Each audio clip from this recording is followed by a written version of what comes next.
Assalamualaikum warahmatullahi wabarakatuh. Baiklah, pada video ini saya akan melakukan analisis jurnal nomor 8, yaitu dengan judul Pengaruh Metode Storytelling terhadap Penanaman Karakter Nasionalisme pada Siswa SD, yang dipublikasikan oleh Jurnal Literasi volume 11 nomor 1 tahun 2020, dan jurnal ini termasuk ke dalam jurnal nasional terakreditasi. Sebelum kita menganalisis, kita harus tahu sistematika penulisan karya ilmiah.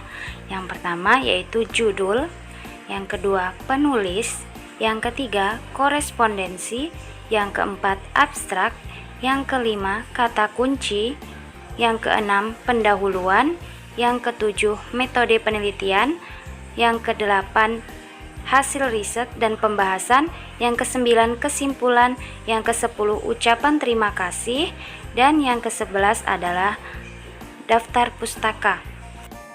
Yang pertama, judul. Judul pada jurnal ini adalah Pengaruh Metode Storytelling terhadap Penanaman Karakter Nasionalisme pada Siswa SD. Judul tersebut sudah mencerminkan isi artikel karena sesuai dengan kupasan materi teori-teori yang relevan yang ada dalam jurnal. Dan jumlah kata dalam judul artikel jurnal ini sebanyak 10 kata dan tidak menggunakan kata klise karena sudah jelas. Yang kedua adalah penulis.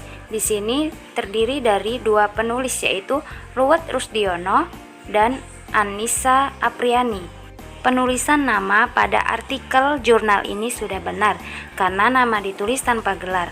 Menurut saya sebaiknya dicantumkan urutan yang terpenting. Contohnya Ruwet Rusdiana 1 dan Annisa Apriani 2. Yang ketiga, korespondensi. Menurut saya penulisan korespondensi sudah sangat baik karena dalam korespondensi penulis mencantumkan lembaga, mencantumkan alamat lengkap, dan juga mencantumkan email penulis. Selanjutnya, abstrak. Pada bagian abstrak jurnal artikel ini terdapat penjelasan singkat mengenai isi tulisan dari latar belakang, metode atau pendekatan, hasil dan simpulan. Abstrak terdiri dari satu paragraf ditulis dalam bahasa Inggris dan bahasa Indonesia dan terdiri dari 170 kata. Tidak ada singkatan, kutipan, tabel, gambar, ataupun merek dagang. Abstrak ditulis dengan bahasa yang sederhana sehingga mudah dipahami oleh pembaca, dan menurut saya abstrak penulisan ini sangat baik.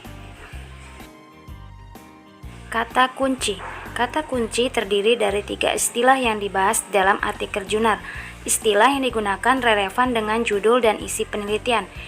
Istilah storytelling, karakter, nasionalisme terdapat pada judul dan pembahasan penelitian. Pendahuluan. Bagian pendahuluan telah berisi alasan mengapa peneliti mengambil judul penelitian tersebut, berisi tujuan penelitian, dan juga telah berisi kajian teori yang relevan tentang pengaruh storytelling terhadap karakter nasionalisme pada siswa SD. Metodologi penelitian. Dalam bagian metode penelitian, jenis penelitiannya yaitu pre-experimental design dengan model one group pretest protest design. Terdapat 2 kelas, yaitu kelas kontrol dan kelas eksperimen. Sebelum diberikan perlakuan, kedua kelompok diberikan tes awal atau pretest. Subjek penelitian yaitu 23 siswa kelas 5A sebagai kelompok kontrol, 21 siswa kelas 5B sebagai kelompok eksperimen. Teknik pengumpulan data yaitu observasi, wawancara, dan dokumentasi. Lalu teknik analisis data menggunakan uji T. Hasil dan pembahasan. Hasil penelitian disajikan dalam bentuk tabel, lalu dijelaskan dengan teks sehingga mudah dipahami, dan hasil penelitian menunjukkan bahwa storytelling berpengaruh terhadap karakter nasionalisme pada siswa SD. Kesimpulan. Kesimpulan ditulis dengan jelas dan bahasanya lugas, tidak terdapat kelebihan dan kekurangan pada kesimpulan. Tidak mengandung sesuatu yang baru dalam bidang yang diteliti. Kesimpulan sudah merangkum isi penelitian. Menurut saya, kesimpulan ini sudah sangat baik.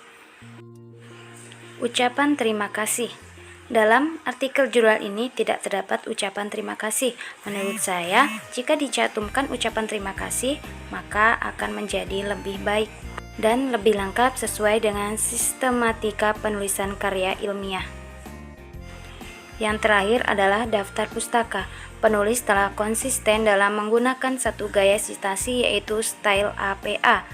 Pada bagian daftar pustaka telah memuat semua publikasi yang direferensi langsung.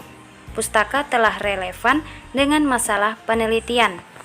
Referensi penulisan artikel berjumlah 17 sumber.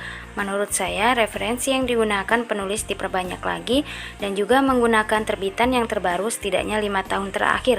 Karena pada daftar pustaka penelitian ini ada yang menggunakan sumber yang diterbitkan 13 tahun terakhir, yaitu tahun 2007. Sekian video analisis jurnal PAUD dari saya. Saya ucapkan terima kasih. Wassalamualaikum warahmatullahi wabarakatuh.